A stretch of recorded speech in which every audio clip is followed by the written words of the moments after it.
So my mom's an HR manager, and I've also just worked in like customer service jobs. So I've got quite a bit of experience with hearing about people getting fired or seeing people getting fired.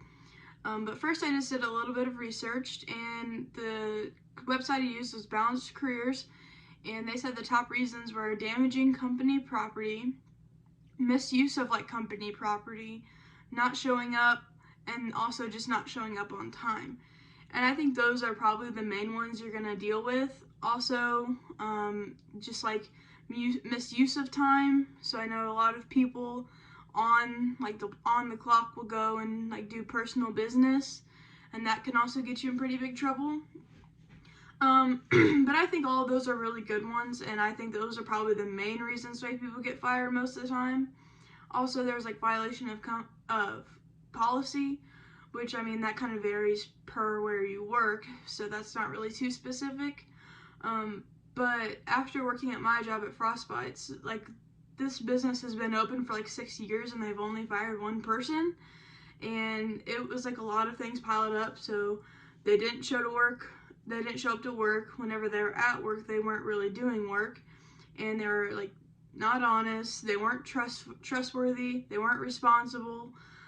They constantly were slacking off on duties or just like going out in the back and making TikToks.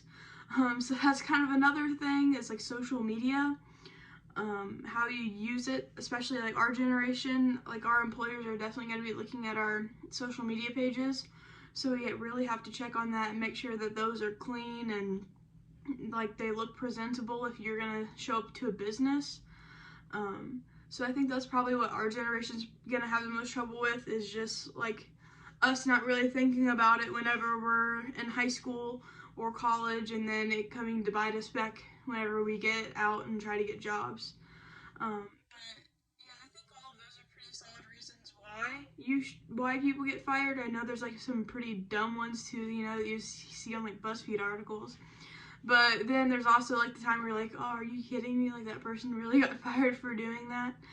So you don't really ever know who you're working with whenever it comes to your employer until you kind of get to see someone else maybe get fired. Because I mean, I feel like some employers, kind of like my employer, like it takes a lot for them to actually go and fire someone. But if you work at someplace more strict and uptight, it's just like you get one warning, like one and done, you know. And I mean, hey, like if that's how you want to run your business, that's their right. But I think whenever we're going into finding our jobs, we just got to realize like you got to take it really seriously. Show up to work on time. Don't have too many absences. Whenever you're at work, do work and do it well. And I think if you mainly adhere to those rules, then you shouldn't get fired. I mean, that's kind of what I think. But so I thought this was an interesting conversation. I'm really excited to look at everyone else's replies. Thank you.